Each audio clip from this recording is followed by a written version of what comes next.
नमस्कार, आपका स्वागत है जज हिंदी में। मैं हूं आपके साथ राशि और अब वक्त हो चला है कुछ अच्छी खबरों का। तो आइए बढ़ते हैं आज की पहली गुड न्यूज की ओर। Finland North Atlantic Treaty Organisation यानी नाटो का नया मेंबर बन गया है। वो इस मिलिट्री अलायंस में शामिल होने वाला 31वां देश है। नाटो के सेक्रेटरी जनरल जेंस स्टोल्टनबर्ग ने मंगलवार को ऐलान किया कि फिनलैंड अब नाटो का मेंबर बन गया है। आइए सुनते हैं नाटो के सेक्रेटरी और फिनलैंड के राष्ट्रपति ने इस पर क्या कहा। President Putin wanted to slam NATO's door shut. Today, we show the world that he failed. That aggression and intimidation do not work. Instead of less NATO, he has achieved the opposite, more NATO. And our door remains firmly open. It is a great day for Finland, and I want to see that it is an important day for NATO too. Security and stability are those elements which we feel very strongly, and well, we can all think that if people can live in secured, stable circumstances, that's the basic element of happy life, and you, I guess, know that Finns are very happy.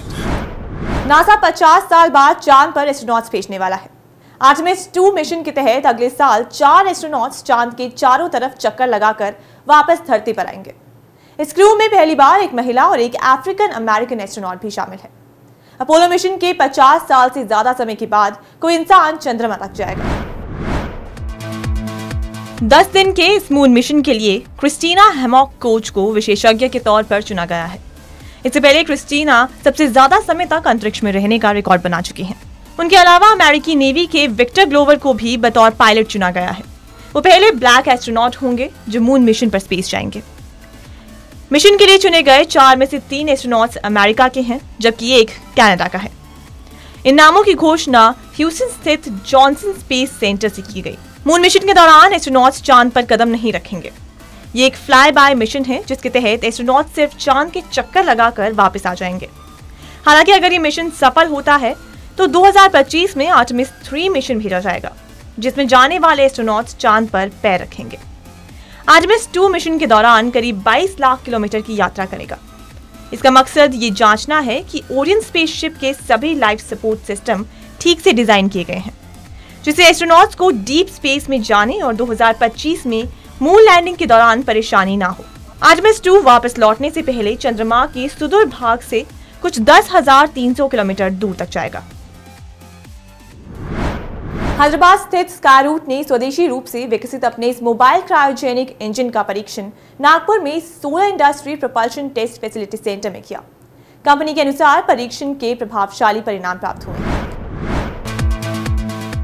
निजी अंतरिक्ष तकनीक startup Skyroot aerospace ने पूरी तरह से 3D printed cryogenic engine Dhawan 2 का 200 second का सफलतापूर्वक परीक्षण किया है।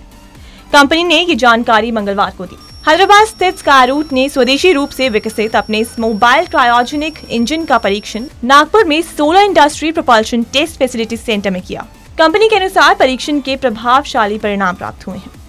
इसने पिछले साल नवंबर में अंतरिक्ष में रॉकेट भेजने वाली पहली भारतीय निजी कंपनी बनने की उपलब्धि हासिल की है।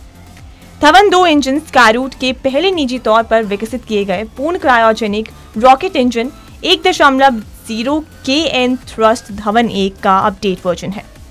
इसका सफलतापूर्वक परीक्षण नवंबर 2021 में किया गया था। कर्नाटक के कारवार में मंगलवार को महिला अग्निवीरों का पहला जत्था INS विक्रमादित्य पर पहुंचा। INS विक्रमादित्य के ट्विटर हैंडल ने कारवार रेलवे स्टेशन पर महिला अग्निवीरों के पहुंचने का वीडियो साझा करते हुए लिखा कि अग्निवीर महिला अग्निवीरों का पहला बैच INS विक्रमादित्य पर पहुंचा है। मुकेश अंबानी 83 अरब डॉलर की संपत्ति के साथ एक बार फिर एशिया के सबसे अमीर व्यक्ति बन गए हैं। दुनिया के अमीरों में वो 9वें स्थान पर हैं। वहीं गौतम अदानी 47 अरब डॉलर की दौलत के साथ अमीरों की वैश्विक सूची में 24वें स्थान पर खिसक गए। फोर्ब्स की मंगलवार को जारी 2023 के अरबपतियों की सूची के मुताबिक अदानी 24 जनवरी 2023 को 126 अरब डॉलर की संपत्ति के साथ दुनिया के तीसरे सबसे अमीर व्यक्ति थे। अमेरिकी शॉर्ट सेलर हिंडनबर्ग रिसर्च के आरोपों के बाद उनकी संपत्ति में तेजी से गिरावट आई। हालांकि वो मुकेश अंबानी के बाद दूसरे सबसे अमीर भारतीय बने हुए हैं। इस बार खास बात यह है कि अमीरों की इस सूची में इस बार रिकॉर्ड 169 भारतीय अरबपतियों ने जगह बनाई है।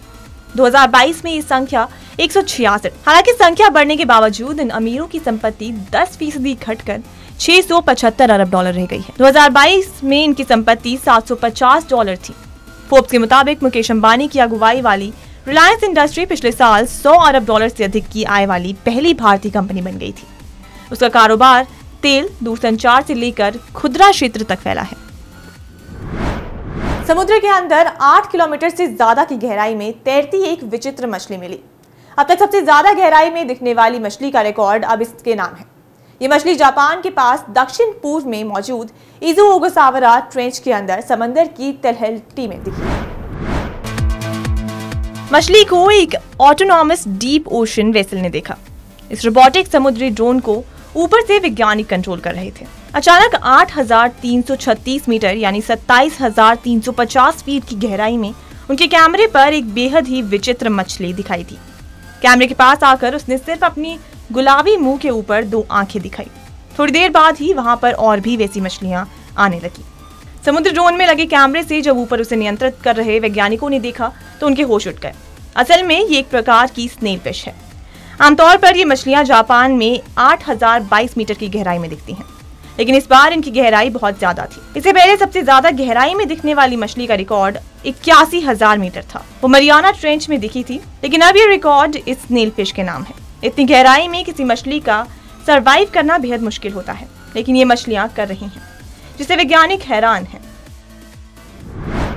मनुष्य आए दिन किसी न किसी तरीके से धरती को नुकसान पहुंचा रहे हैं। हिमालय पर पिघलती बर्फ, ओजोन डिप्लीशन आदि इसका उदाहरण है। हम पृथ्वी को अब और प्रदूषित करने का खतरा नहीं उठा सकते, इसलिए हमने चीजों को रिसाइकिल करना सीख लिया है।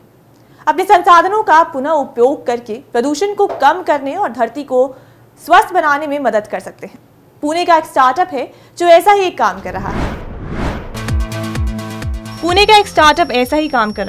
पुणे स्थित एक स्टार्टअप इकोकारी सभी प्रकार के प्लास्टिक को इकट्ठा करता है और पारंपरिक तकनीकों का उपयोग करके इससे सुंदर सुंदर हैंडबैग तैयार करता है।